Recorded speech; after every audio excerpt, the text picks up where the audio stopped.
আসসালামু আলাইকুম রহমতুল্লাহি ওবরকাতুহু। সম্মানিত দর্শক, বাংলাদেশের রাজনীতিতে ওবায়দুল কাদের একটি আলোচিত নাম এবং একই সঙ্গে বিভিন্ন কারণে সমালোচিত। এবং প্রতিদ্বন্দ্বীহীন যে রাজনীতি এবং সেই রাজনীতির যে সংস্কৃতি, সেই সংস্কৃতিতে বলতে গেলে এখন তিনি মুকুটবিহীন সম্রাট। ক্ষমতাধারা আওয়ামী লীগের দ্বিতীয় গুরুত্বপূর্ণ তিনি ব্যক্তি। দিদারসে বকে যাচ্ছেন, দিদারসে বলে যাচ্ছেন এবং তার সেই বক্তব্য কখনো ট্রল হচ্ছে এবং তাকে নিয়ে, তার পোশাক নিয়ে, আশাক নিয়ে, ঘড়ি নিয়ে, চাল নিয়ে, চলন নিয়ে এবং তার হেয়ার স্টাইল নিয়ে, তার মোষের যে কাটিং সেগুলো নিয়ে, হাসি নিয়ে, সব কিছু নিয়ে মানুষ ঠাট্টা এবং মশকরা করছে। মানুষ যখন খুব উঁচু পদে থাকে, প্রায় সব পদেরই একটা গুরুত্ব থাকে, ওজন থাকে, আকার থেকে আকৃতি থাকে। তো আওয়ামী লীগ রাষ্ট্র ক্ষমতায় রয়েছে, সেই রাষ্ট্র ক্ষমতার দ্বিতীয় গুরুত্বপূর্ণ যে পদ সাধারণ সম্পাদক এবং সরকারের সবচেয়ে বড় মন্ত্রণালয় যোগাযোগ মন্ত্রণালয়, এই দুটো জিনিস তিনি একত্রে সামলিয়ে আছেন। এই দুটো বিষয়ের যথেষ্ট ওজন রয়েছে। এখন ধরুন, যোগাযোগ মন্ত্রণালয়ের অনেকগুলো বিভাগ রয়েছে। যোগাযোগ সচিব রয়েছেন, তিনি একজন পূর্ণমাত্রার সচিব। মেট্রো রেলের যিনি একজন পিডি রয়েছেন ভারপ্রাপ্ত, তিনি একজন সচিব। তারপর আরবান ট্রান্সপোর্ট অথরিটি নামক একটি প্রতিষ্ঠান রয়েছে সমন্বিত, তো সেটাও একজন অতিরিক্ত সচিব, একজন সচিব পদমর্যাদার লোকজন আছেন। তারপর রোড ট্রান্সপোর্ট অথরিটি বিআরটিএ, সেখানে একজন সচিব পদমর্যাদার থাকেন, আবার কখনো কখনো একজন এডিশনাল সেক্রেটারি থাকেন। এর বাইরে সেতু বিভাগ রয়েছে, সেতু বিভাগে একজন সচিব থাকেন। আর রোডস অ্যান্ড হাইওয়ে বলতে যে প্রতিষ্ঠানটি রয়েছে, সেখানেও একজন অতিরিক্ত সচিব পদমর্যাদার লোক এখানে চিফ ইঞ্জিনিয়ার হিসেবে দায়িত্বরত রয়েছেন। এবং সড়ক এবং সেতু বিভাগ নিয়ে যে তার সঙ্গে আবার যুক্ত হয়েছে এখন মেট্রো রেল। যোগাযোগ মন্ত্রণালয়ের যে পরিধি এবং বাজেট, এবং এখানে যত টাকা ক্ষয় হয়, যত টাকা আয় হয়, যত টাকা ব্যয় হয় এবং যত টাকা লুটপাট হয়, এর সঙ্গে যদি আপনি অন্য কোনো মন্ত্রণালয়ের তুলনা করেন, তাহলে সেগুলোকে নিয়ে আপনার কাছে মনে হবে নস্যি। যোগাযোগ মন্ত্রণালয়ের এমন বিভাগ রয়েছে, আমরা এখন পুলিশের বেনজিরের যে দুর্নীতি নিয়ে অনেকে হাপিত্তেশ করছি, অনেকে খুব আশ্চর্য হচ্ছে যে একজন আইজি এই কাজ করেন কি করে, কিংবা পুলিশের যে একজন ওসি প্রদীপ, তার 500 কোটি টাকার বা 1000 কোটি টাকার সম্পত্তি হলো কি করে। কিন্তু আপনি অবাক হয়ে যাবেন যে যোগাযোগ মন্ত্রণালয়ের এমন অনেক বিভাগ, অনুবিভাগ রয়েছে যেখানে শত শত বেনজির, শত শত প্রদীপ আলোর অন্তরালে, মানে প্রদীপের অন্তরালে সেখানে লুকায়িত রয়েছে। এবং পুলিশ বাহিনীতে কোনো একটি সমস্যা হলে হইচই করে ওঠে সারা বাংলাদেশ, এবং সেগুলোর প্রতিবিধান করা সম্ভব একটা কর্তৃপক্ষ আছে। কিন্তু যোগাযোগ মন্ত্রণালয়ের কোনো বিভাগে যদি আপনি বিপদে পড়েন, বিপত্তিতে পড়েন, আপনাকে আত্মহত্যা করতে হবে, আত্মসমর্পণ করতে হবে, অথবা চেপে যেতে হবে। আপনার বিল আটকে আছে 10 বছর ধরে, রোডস অ্যান্ড হাইওয়েতে আপনি কিচ্ছু করতে পারবেন না। আপনি কোনো টেন্ডার পাচ্ছেন না, কিচ্ছু করতে পারবেন না। বিআরটিতে আপনার গাড়ি নিয়ে কোনো সমস্যা হচ্ছে, আপনি কোথাও গিয়ে কোনো প্রতিকার পাবেন না। সেতু বিভাগে আপনি কাজ পাচ্ছেন না, বিল পাচ্ছেন না, বা যা কিছু হচ্ছে, আপনি একটা সেতু তৈরি করে ফেলেছেন, দুই পাশে কোনো রাস্তা নেই, কুচপরোয়া নেই, কোনো সমস্যা নেই, আপনি সেতুর বিল সেখান থেকে তুলে নিয়ে আসতে পারবেন। তো এইরকম যে সকল দুর্নীতির সাগর চুরির মতো ঘটনা যোগাযোগ মন্ত্রণালয়ে ঘটে যাচ্ছে দীর্ঘদিন যাবৎ, এবং এই ঘটনাগুলো আমি জানি এই কারণে যে আমি এই মন্ত্রণালয়টির যে সংসদীয় কমিটি সেখানে ছিলাম। এবং এখানে একজন, আল্লাহ তাকে বেহেশত নসিব করুন, আবুল হোসেন সাহেবের মতো একজন মানুষ ছিলেন, যিনি প্রাণান্ত চেষ্টা করেছিলেন তার রক্তের মধ্যে সততা ছিল, রক্তের মধ্যে যোগ্যতা ছিল এবং মানুষের সম্মান করার তার যথেষ্ট চেষ্টা ছিল। তিনি সম্মান করতেন। ফলে এই যোগাযোগ মন্ত্রণালয়ের যত কিছু উন্নয়ন এই সরকারের আমলে সব কিন্তু আবুল হোসেন সাহেবের জমানাতে করা। এবং এখন যিনি রয়েছেন জনাব ওবায়দুল কাদের, তাকে নিয়ে বিভিন্ন জনে বিভিন্ন ট্রল করছে। কেউ কোনো পাখির কথা বলছে, কেউ ভারতীয় কোনো সিনেমার যে নায়ক, বাংলা সিনেমার সে নায়ক, সেই কথা বলে তাকে ঠাট্টা মশকারা করছে। তার ঘড়ি কয়টি আছে, সে কি 20টি রোলেক্স না 200 রোলেক্স, এই সমস্ত জিনিস নিয়ে মানুষ প্রশ্ন চলছে। আপনারা জানেন যে একটা রোলেক্স ঘড়ির দাম 20 লাখ টাকা কম করে হলো, এবং 20 লাখ টাকা থেকে শুরু করে 200 কোটি টাকা দামের রোলেক্স ঘড়িও আছে। এবং কোন একটি দেশের প্রেসিডেন্ট তাকে একটা রোলেক্স ঘড়িকে উপহার দিয়েছে বা তিনি কিনেছেন। এই কারণে সেই দেশের পুলিশ সেই প্রেসিডেন্টের বাসভবন ঘেরাও করে তার দরজা ভেঙে তারপরে শেষে তার সমস্ত নথিপত্র উদ্ধার করে এরপরে সেই ঘড়ি সেখান থেকে নিয়ে আসছে। তো সেখানে একটা দেশের প্রেসিডেন্টের যদি এই অবস্থা, আইনের শাসনের কি অবস্থা সেখানে, আর এখানে বাংলাদেশের মতো একটি দরিদ্র দেশ যেখানে রিজার্ভ চুরি হয়, যেখানে রিজার্ভে কোনো টাকা নেই, যেখানে বিদেশিদের কাছে ধর্ণা দিয়ে এখন চলতে হচ্ছে, কাতারের কাছে তেল বাকিতে কেনার জন্য ধর্ণা ধরতে হচ্ছে, সৌদি আরবে গিয়ে প্রধানমন্ত্রীর যে অর্থনৈতিক উপদেষ্টা বা বাণিজ্যিক উপদেষ্টা, তিনি সৌদি আরবের কর্তা ব্যক্তিদের সাথে বৈঠক করে বাকিতে তেল কেনার জন্য নিবেদন করছেন, আর সৌদি আরব বলছে যে আমরা বিবেচনা করব, সেগুলো খবর হচ্ছে। এবং সেই দেশের একজন মন্ত্রী, যিনি সাকুল্যে হয়তো লাখ 2 টাকা বেতন পান, তো এই 2 লাখ টাকা বেতন পেয়ে তার সমস্ত ডাটফাট করে তিনি যদি ডজনের পর ডজন রোলেক্স ঘড়ি তিনি কেনেন, পান, উপহার দেন, তিনি যদি সবচেয়ে পৃথিবীর দামি যে জামা কাপড় যে ব্র্যান্ডগুলো রয়েছে, ক্যানেলি, তারপরে বিরুনি, তারপরে জিল্লি, এই সকল ব্র্যান্ডের যে সকল জামা কাপড় রয়েছে সেগুলো যেভাবে আসে মানে বাংলাদেশে, এবং এগুলো যারা ওবায়দুল কাদেরের যে ড্রেস, তা দেখলে আপনি বুঝতে পারবেন যে পৃথিবীর যে ফ্যাশন, আধুনিক কোন পোশাক কিভাবে কোন শোরুমে আসছে। তো এই বিষয়গুলো নিয়ে কেউ কখনো প্রশ্ন করে বা তাকে বিব্রত করবে বা তাকে চ্যালেঞ্জের মুখে আনবে, এরকম সাধ্য, এরকম স্বাদ বা এরকম অবস্থা নেই। তো সরকার যখন তেলে ঝুলে চলে তখন কোনো সমস্যার সৃষ্টি হয় না।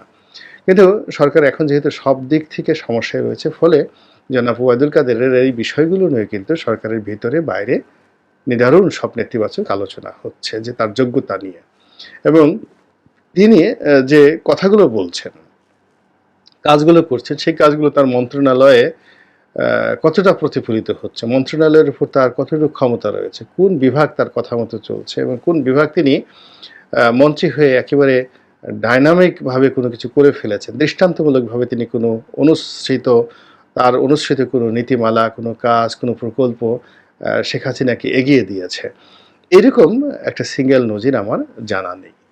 তিনি সংবাদ সম্মেলন করছেন, দলীয় ফোরামে যাচ্ছেন, কথাবার্তা বলছেন, এবং সেগুলো নিয়ে ট্রল হচ্ছে, হাসাহাসি হচ্ছে, কিন্তু আলটিমেটলি কাজের কাজ কিছু হচ্ছে না। এবং সবচেয়ে বড় ব্যাপার হলো, আওয়ামী লীগের মতো এত বড় একটা দলের যে সাধারণ সম্পাদক, সেই সাধারণ সম্পাদক হিসেবে আর যাই হোক না কেন জনাব ওবায়দুল কাদের সাহেবের মতো লোককে আসলে মানায় না।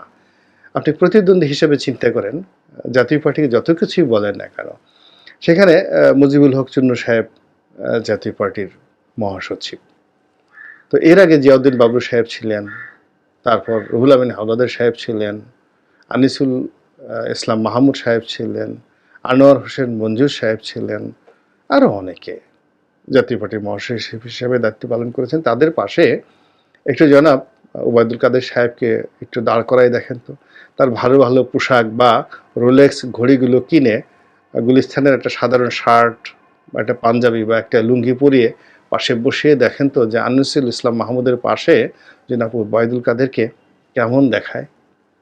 আলটিমেটলি আসলে আপনাকে বুঝতে হবে যে শরীরের মধ্যে, মনের মধ্যে একটা রাজরক্ত থাকতে হবে। যেকোনো রাজকীয় পদে আপনাকে বসতে হলে তাকে দেখলেই যেন মানুষের সম্মান এবং মর্যাদাবোধ চলে আসে। আবার যদি আপনি বিএনপির মহাসচিব ধরেন, এখন মির্জা ফখরুল ইসলাম আলমগীর, আপনি তাকে একটা লুঙ্গি পরে, একটা গেঞ্জি পরিয়ে আপনি একটু বসান, আর প্রেস ক্লাবের সামনে দাঁড় করান যে একটা সাধারণ টি শার্ট পরে দাঁড়িয়ে আছেন, আর অন্যদিকে একই মানের পোশাক আশাক পরিয়ে যদি আপনি ওবায়দুল কাদের সাহেবকে পাশে দাঁড়া করান, পাশাপাশি চেয়ারে বসতে দেন, আপনি বুঝতে পারবেন যে দল হিসেবে বিএনপির আভিজাত্য আর আওয়ামী লীগের আভিজাত্য কোন পর্যায়ে রয়েছে। মির্জা ফখরুল ইসলাম আলমগীরের আগে খন্দকার দেলোয়ার সাহেব ছিলেন, খন্দকার দেলোয়ারের আগে আব্দুল মান্নান ভূঁইয়া সাহেব ছিলেন, আব্দুল মান্নান ভূঁইয়া সাহেবের আগে সেখানে কে ওবায়দুর রহমান সাহেব ছিলেন, আব্দুল সালাম তালুকদার সাহেব ছিলেন, ডাক্তার বদরুদ্দোজা চৌধুরী সাহেবের মতো মানুষ ছিলেন। সো বিএনপির সৌভাগ্য যে বিএনপি সবসময় এই সমাজের সবচেয়ে ক্রিম, আমাদের দেশের যে ক্রিম মানুষগুলো রাজনীতির, সেই ক্রিম মানুষগুলোকে তারা এই মহাসচিব পদে নিয়োগ দিতে পেরেছে। ফলে এই দলের মধ্যে বহুবার ভাঙনের যেই যাকে বলা সুনামি বিভিন্ন সময় বিভিন্ন মানুষ চেষ্টা করেছে, এরশাদ সাহেব চেষ্টা করেছেন, আর এখন তো অনবরত হচ্ছে, কিন্তু এই দলে বেঈমান তৈরি হয় নাই, মুনাফেক তৈরি হয়নি, খন্দকার মোশতাক তৈরি হয়নি। ২ নম্বর হলো যে এই দলের বিভিন্ন লোককে বিভিন্ন সময় সরকার প্রলোভন করেছে, চাপ দিয়েছে, কিন্তু এরা আঙ্গুর খেতে খেতে, বিস্কিট চাঁদে ভিজে খেতে খেতে বেগম খালেদা জিয়া কত টাকা চুরি করেছেন, তিনি কত টাকা ভাগ নিয়েছেন, এই কথা টপাটপ করে তারা কখনো বলেননি, কিংবা কেউ বলেননি যে আমরা তারেক জিয়ার কথা মতো ব্রিফকেস ভর্তি টাকা নিয়ে অমুক অমুক জায়গায় দিয়েছি, অমুক অমুক করেছি, এই সমস্ত কথাবার্তা কেউ কিছু বলেনি।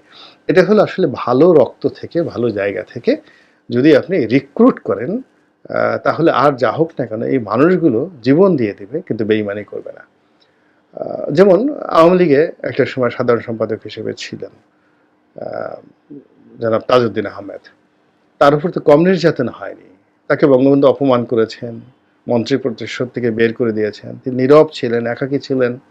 খন্দকার মোশতাক তাকে চাপ দিয়েছেন, প্রলোভনে দেখিয়েছেন, তাকে জেলখানায় আটকিয়েছেন, বারবার শুধু তাকে নির্যাতন করেছেন, কিন্তু কোনো অবস্থাতে তিনি তার আদর্শের বাইরে যাননি। ফলে দিন যত যাবে তত জনাব তাজউদ্দিন আহমেদদের যে যোগ্যতা, অভিজ্ঞতা, ন্যায়পরায়ণতা, সততা এসব বাড়তে থাকবে।